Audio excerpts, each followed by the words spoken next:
aquele que permanece em mim e eu nele, esse produz muito fruto. Mais uma imagem que Jesus utiliza, imagem simples, fácil de compreensão. Uma árvore com galhos e frutos. Ele é o tronco dessa árvore, cada um de nós somos os galhos, e se estivermos plenamente em comunhão com o tronco, unido ao tronco, produziremos muitos frutos. Vamos pensar sobre essa comunhão com Cristo, vamos pensar nos frutos que somos chamados a produzir, e vamos pensar ainda o risco de sermos um galho separado, um galho seco. Precisamos gerar frutos bons e muitos frutos. E certamente já tivemos a experiência de ir em casa ou no hortifruti, olhar uma fruta e falar, puxa, vou levar, né? E vou comer. Fomos atraídos pela beleza da fruta, mas quando fomos comê-la, o sabor não estava bom, a fruta não estava boa. É preciso que o fruto não só seja bonito, mas que ele seja de fato um fruto bom. E o Senhor então, Ele nos possibilita tal comunhão com Ele por meio do nosso batismo. Todos que fomos batizados, podemos, se assim buscarmos, experimentar uma comunhão tão intensa com o Senhor, todos os dias e ao longo de todo o dia. Somos chamados a viver com a consciência de estarmos na presença de Deus. E esse foi o tema que perpassou todas as minhas reflexões das homilias de Semana Santa, a presença de Deus na nossa vida. São José Maria Escrivá, em Caminho, ele diz: é preciso convencer-se de que Deus está junto de nós, continuamente junto de nós. Vivemos como se o Senhor estivesse longe. Quantos de nós já tivemos a impressão de Deus estar distante? Quantos de nós já tivemos a experiência ou a sensação não só de um Deus distante, mas de um Deus ausente? E na verdade não é Deus que se afasta, somos nós que nos afastamos de Deus, e a percepção, ela pode de fato ser real, como uma consequência de tantas escolhas que fizemos. O santo ensina ainda, nas intenções, seja Jesus o nosso fim, nos afetos, seja Ele o nosso amor, na palavra, seja Ele o nosso assunto, nas ações, seja o nosso modelo. Assim vive uma pessoa que tem consciência clara da presença de Deus. Assim vive uma pessoa que coloca Deus como prioridade e o busca pela oração. Em João capítulo 6, Jesus disse: quem comunga meu corpo e meu sangue, viverá por causa de mim. A comunhão nos leva a uma extraordinária experiência de comunhão com Deus. Comunhão. A Eucaristia recebida por nós nos leva a uma experiência profunda com Deus. Porque recebendo o seu corpo e o seu sangue, vivemos nele. Entramos na vida de Jesus e Jesus entra na nossa vida. Hoje, ouvimos na segunda leitura, amemos não só com palavras e de boca. Quanta gente, eu sou cristão, eu sou católico, eu faço parte da pastoral A, B, C. Mas não adianta só palavras para expressar a tua fé. Mas diz, com ações e de verdade. E mais à frente, versículo 24, quem guarda os meus mandamentos, aqui as ações, permanece com Deus e Deus permanece com ele. A palavra nos dá a orientação de como vamos então permanecer em comunhão com Deus? E se permanecermos em comunhão com Deus, daremos frutos. E quais são os frutos? Poderíamos perguntar, mas quais são os frutos que iremos gerar a partir da comunhão com Deus? São Paulo nos responde em Gálatas, capítulo 5, versículo 22 e seguinte. O fruto do Espírito é amor, alegria, paz, paciência, amabilidade, bondade, fidelidade, mansidão e domínio próprio. São Paulo enumera esses frutos. Poderíamos talvez pensar em outros frutos, mas o que importa é, ao olhar para a tua vida, e aqui não é o padre fazendo isso, é cada um olhando para a tua própria vida, conseguimos colher esses frutos na tua vida? Acho que quem colhe não somos nós, são as pessoas que convivem conosco.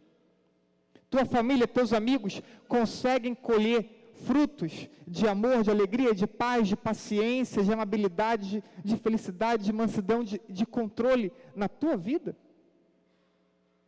Ou lida com a tua impaciência? Ou lida com a tua grosseria? Ou lida o tempo inteiro você criando um ambiente conturbado? Quais frutos conseguimos colher na tua vida? Frutos que sejam frutos da tua comunhão com Deus. Se vivemos pelo Espírito, quanto mais renunciamos a nós mesmos, tanto mais pelo Espírito pautamos nossa conduta. Catecismo da Igreja.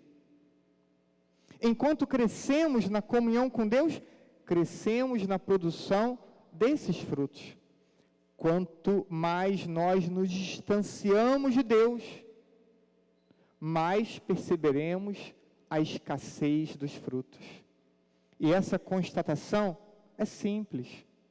Podemos olhar para a nossa vida em momentos diversos e perceber momentos que nossa fé estava fria, que não rezávamos bem, que estávamos distantes de Deus. Como era o nosso comportamento? Confronta isso com outro momento, com o momento que você estava com a sua fé vibrante, com a oração em dia. Como era o teu comportamento? Vai perceber na tua própria vida que os frutos aparecem de verdade e se manifestam às pessoas de verdade. O nosso momento de fé, ele se reflete de forma muito explícita nas nossas ações, nas nossas palavras, na nossa mentalidade. Então, precisamos refletir sobre isso e refletir de forma criteriosa. E mais, não é só frutos produzidos, mas é perceber que o distanciamento de Deus pode se agravar e chegar a um rompimento com Deus. Podemos deixar de estarmos unidos à videira. A fé, quando não alimentada, é igual a amizade. Quando não alimentada, vai esfriando, esfriando, esfriando, e chega um momento que parece deixar de ser importante. Se nós não cuidarmos da fé, podemos ser um galho separado. Santo Agostinho diz assim: o ramo há de estar em um dos dois lugares, ou na videira, ou no fogo. Aonde está você como ramo? Na videira ou no chão seco, que terá como destino ser queimado? Santo Agostinho diz, olha, não tem outro lugar. Ou estamos unidos à videira, ou estamos separados da videira e secos, destinados a ser queimados. Onde está você como ramo hoje? nesse momento em que o Padre fala contigo, em que Deus fala contigo por meio do Padre. O pecado, ele nos torna galho separado da videira, galho destinado a ser queimado. E essa imagem de ser queimado na Escritura é sempre uma imagem que se reporta ao juízo final, e o ser queimado se reporta à condenação.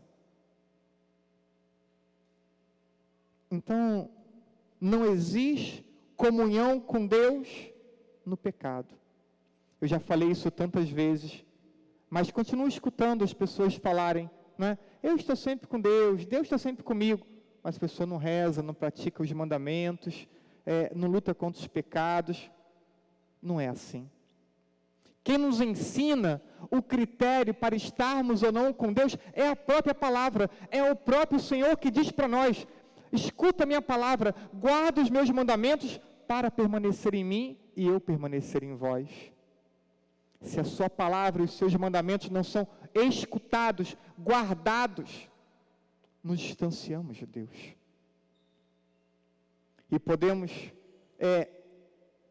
o catecismo tem uma frase dura, escuta a frase do catecismo, número 1850. O pecado é o desprezo de Deus. Desvia dele os nossos corações. O pecado é o desprezo de Deus. E ninguém chega ao pecado forçado.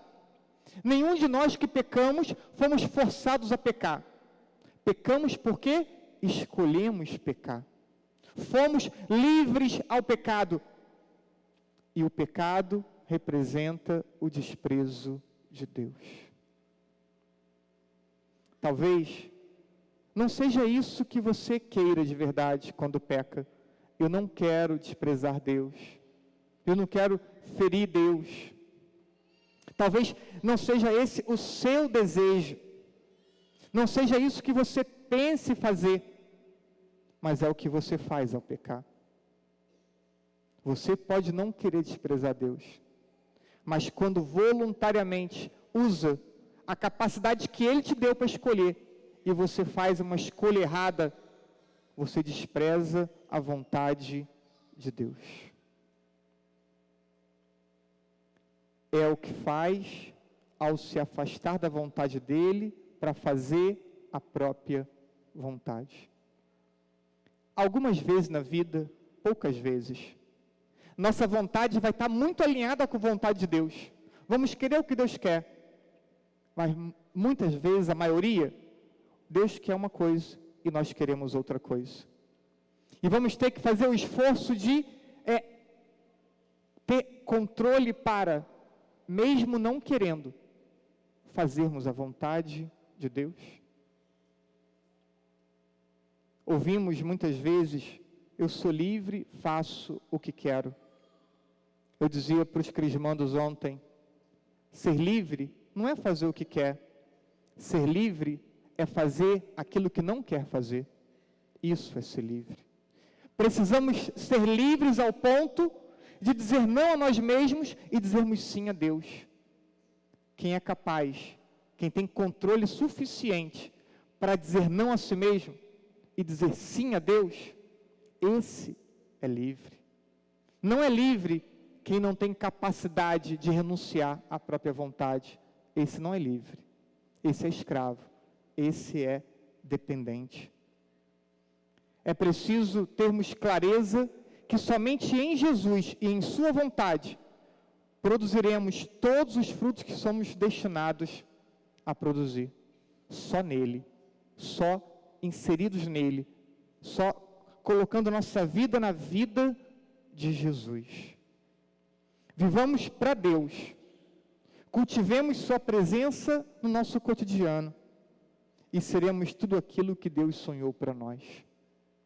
Queira ser aquilo que Deus sonhou para a tua vida.